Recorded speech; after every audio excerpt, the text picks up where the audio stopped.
essa a atitude de querer descobrir como a gente se torna consciente e sai dessa ignorância, que é algo que me afeta também bastante. Comecei a pensar em como tomar uma ação consciente e como fazer algo novo. Não necessariamente eu preciso seguir um padrão para que eu chegue em determinadas respostas. Então, tem tudo a ver com manter a minha mente aberta e inovadora, para não me prender a certos destinos impostos pela sociedade, mas que eu possa chegar em lugares que eu quero estar, mesmo não seguindo uma direção que é óbvia, mas que eu também posso criar novos caminhos para chegar nesse lugar de melhor bem-estar e qualidade de vida. Então, isso me incentivou a querer buscar mais consciência. E, em um determinado momento, identifiquei que para a gente começar a buscar respostas, a gente precisa observar a realidade. Tudo começa a partir da observação da realidade. Você começa a olhar para o mundo e questionar o que é isso que você está vendo. E isso é uma habilidade. Você conseguir observar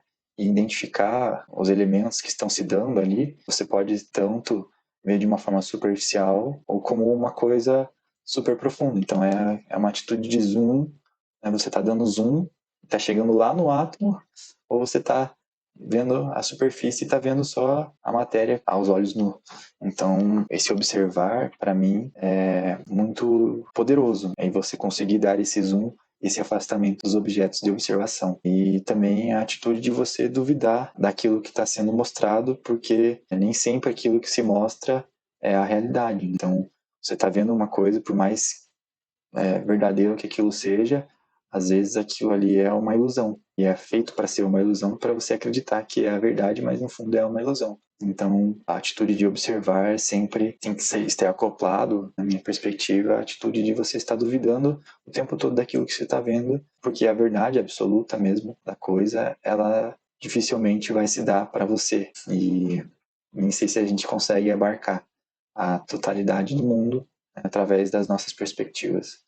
Então é sempre uma forma de ver o mundo, que você vai colocando sobre si mesmo como, ok, até aqui que eu conheço, né? Pode ser que vá além disso, mas essa é a minha visão. E então esse é um primeiro passo para tomar uma ação consciente. Você está aberto a novas possibilidades e observar a sua realidade. O segundo passo para você tomar uma ação consciente é você traçar estratégias. Então, diferente de agir sem pensar, você precisa pensar para agir. Então, para mim, esse é o segundo passo. Após uma observação atenta sobre algo, você precisa colocar um fim nisso, uma finalidade, que é uma meta, um objetivo que você quer alcançar, um aprendizado que você quer ter, um lugar que você quer visitar, um assunto que você quer falar melhor. Então, para chegar nesses lugares, você precisa não só observar, mas passar por etapas, colocar, não, para chegar aqui eu preciso falar disso, preciso aprender isso, preciso conversar com essa pessoa, preciso visitar tal lugar, preciso ter horas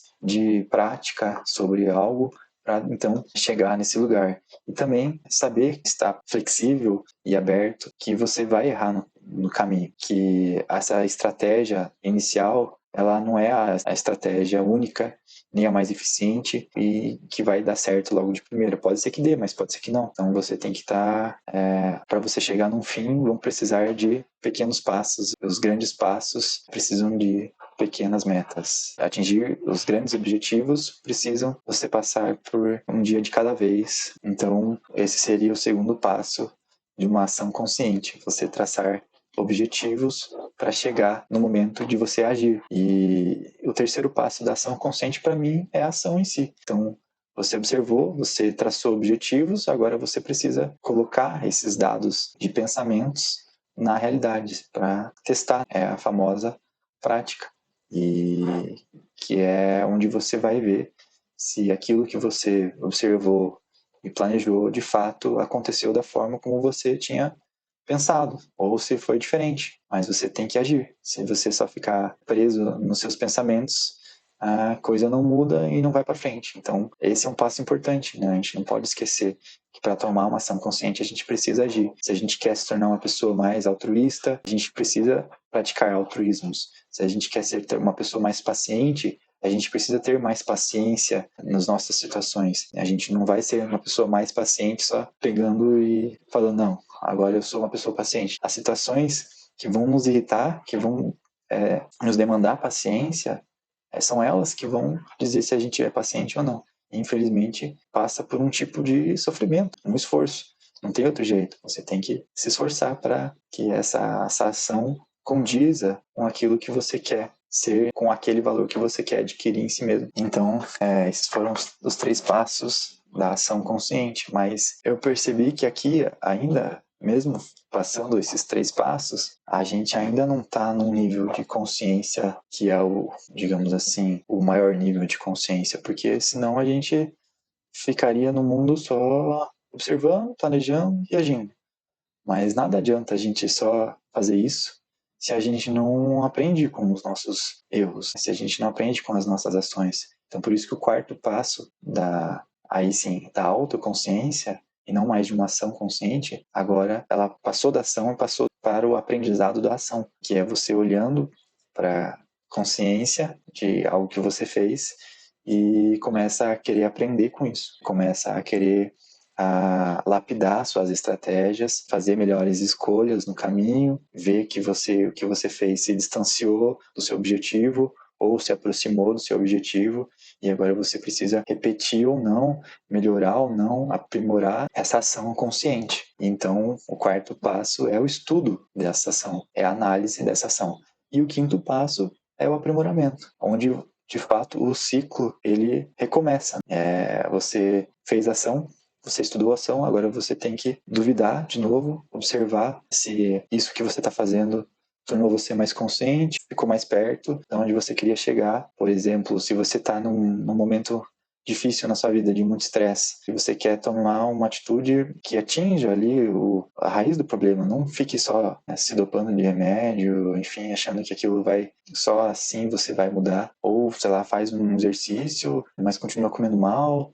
Enfim, tem formas de ver e pensar aqui de situações diversas, né? Mas você não vê uma evolução. E eu acho que é importante você ver uma evolução. Quando você vê uma evolução, você pode dizer, olha, aqui realmente funcionou. Aqui foi uma ação consciente, aqui foi uma ação da minha autoconsciência, porque houve um aprimoramento. Aquele ciclo, ele não ficou se repetindo. Então a gente pode pensar em ciclos conscientes, mas a gente pode pensar em uma espiral da consciência, onde a gente vai passando por situações parecidas, mas elas não são as mesmas, elas estão em outro nível de consciência. Agora, você pode passar por uma situação, olha para aquele seu eu do passado e fala, não, eu vou agir diferente. Então você, subiu a escadinha da consciência, ou a espiral da consciência, e isso é a vida o tempo todo assim. É a vida te colocando em situações e você tem que estar aberto e consciente para prestar atenção,